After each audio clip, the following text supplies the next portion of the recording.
A long time ago, Kamino was actually not covered in water, and the Kaminoans developed a large land-based civilization. However, once the water level rose, it forced Kaminoans to build their structure on stilts as shown in the movies as well as TV shows. Now, Kaminoans were generally very isolated, staying out of the contact with the nearby galaxy, and this behavior could actually be tracked back to the Great Flood that changed their homeworld once they decided it was a better solution for them to adapt their genetic code and the planet instead of asking for help from the Galactic Republic. Hello there my fellow Holotable heroes, hope you had a great weekend and that you're looking forward to the week ahead. We got a brand new challenge today which is on Kamino, and we have to go up against Bad Batch and use Scoundrels to get max rewards. So as always in this video I'll cover the modifiers, the feats, and then show you teams and mods that I used, as well as explain just some key mechanics you need to look out for.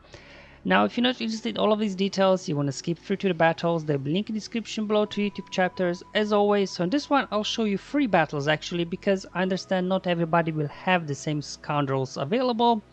Now the first one I'll do my Bounty Hunter squad with my Gear 8, Mando and Grief. Yes, they've done it again. And then as well after that I'll do Padme squad, because one of the feats I wasn't able then to get with that Bounty Hunter squad. And finally, third battle, I finally have now Beskar Mandalorian ready, as well as Commander Ahsoka Tano, so I'll do another battle with them as well, showing if you do have them, it's even more straightforward than doing this with Bounty Hunters. But anyway, let's get now into the modifiers first. Proving Ground, so that's the global modifier for Kamino.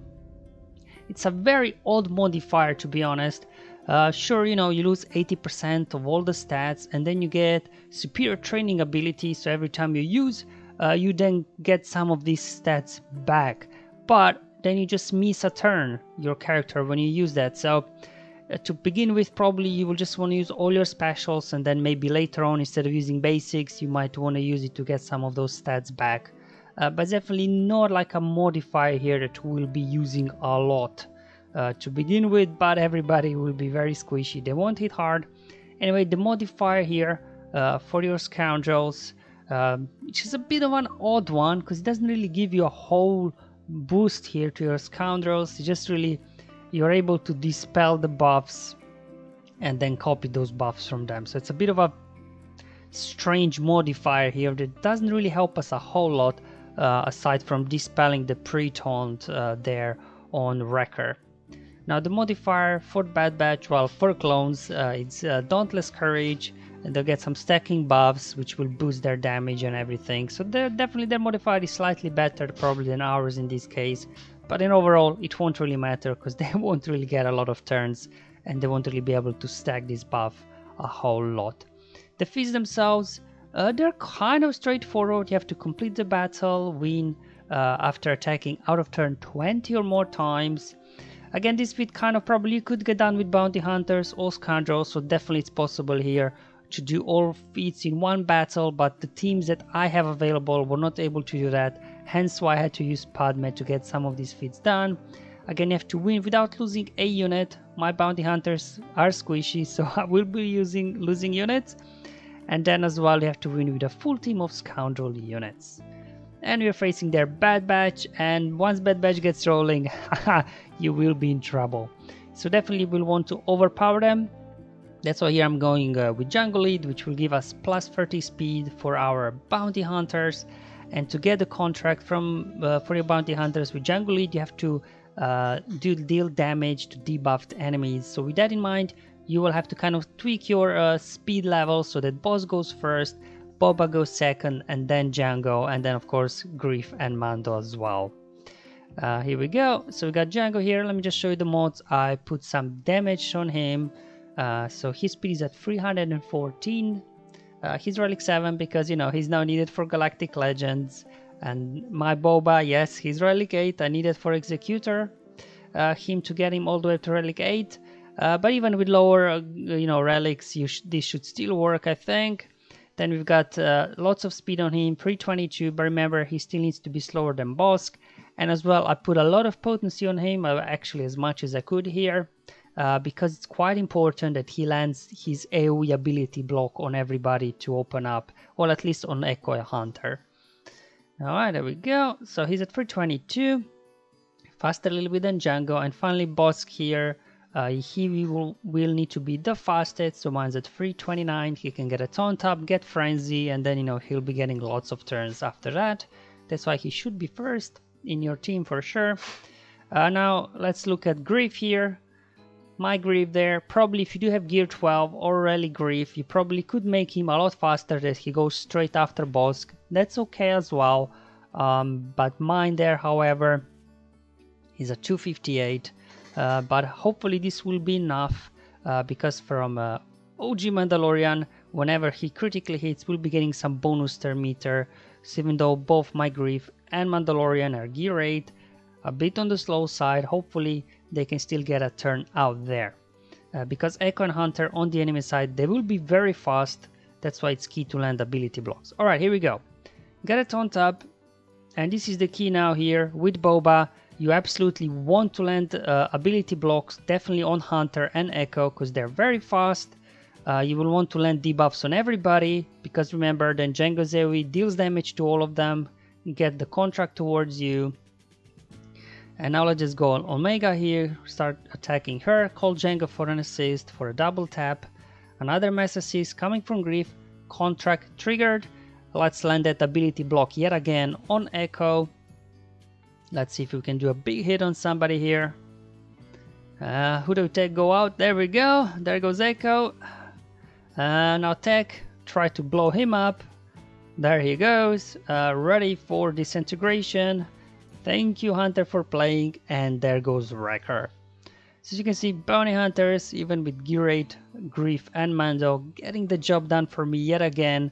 Obviously, because the rest of my Bounty Hunters there were slightly higher relic than before because of the Galactic Legend requirements, so whereas Executor requirements, I was able to get this done quite comfortably. But I'm pretty sure, you can get this done even like with Gear 12 Bounty Hunters. But it may need a little bit more their attempts to get everything going. The key here really is that Boba in beginning absolutely lands ability block on Hunter, on Echo, and gets debuffs on everybody. So you can see these completed 2 out of 4 feats. So to get max rewards, again, you have plenty of options here. I just brought in my standard Padme team here to get attacks out of turn down, because remember, Ahsoka, she's assisting every time you use a special ability. And I'm also hoping, because of all this protection up, we should be able to keep everybody alive, even though Bad Batch will start putting some hits on us. There we go. Get some protection up going. Trying to get Wrecker out. As you can see, Ahsoka is doing a lot of assists here. Another mass assist there. So it should be very easy here to get those 20 attacks out of turn, I think, with Padme. Here we go. Get Wrecker out, trying to go after Echo, because remember, he can dispel your buffs, and if he does that, you won't be able to stack Courage up with your protection up. Join AoE. Next up is Tech, because he's got an AoE, so let's try and get him out. Okay, here comes the AoE, but we were able to survive thanks to all the protection up here. Call everybody to assist on Tech. Come on. Here comes an AoE. Oof. Anakin there, not looking too good. Come on, buddy. There we go. So I used the superior training there to recover some health and protection on Anakin. So I do want to use it occasionally, but as you've seen with the Bounty Hunter battle, I didn't use it at all. Get a Hunter out. Come on. Big hit. There he goes. And just down to Omega. Kick in the face. And there she goes. And these then completed the 2 remaining feats here, where you're not supposed to lose a unit, as well as attack out of turn at least 20 times. So this is how I got my max grade here. But as mentioned before, I do have now Beskar Mandalorian as well unlocked, and low relics, as well Commander Ahsoka Tano. So I thought to give these guys a go, just to see how everything will function here, because we don't really get to use Mandalorian often here. So there you go, showing you his speed, 260. Now in the remote for these guys, this team I just went in with the mods they have on, and it was more than enough. Then I brought in as well Han and Chewie, we get some extra assists. We get guarded as well on Han and another ally. There you go, my Chewbacca is actually modded for tenacity. Commander Ahsoka Tano, speed at 317. But luckily Bad Batch is not all that fast, so we should still be able to go first. And of course, Wily Nest, also modded for tenacity. Not a whole lot of speed on her. So all these guys are Scoundrels, so you know. Obviously, if you do have IG and Quill, they should be good. I don't. They're only gear 8s. I'm just giving these guys a go. Let's see. Trying to here stun Echo, because remember, he's got a mass daze and healing immunity and things like that. So definitely want to keep him stunned. Alright, let's throw an AoE up there. There we go. Whistling Birds. Engaged. Get a stun on a Hunter. Let's do here a big AoE. Perfect. Get a stun. There we go.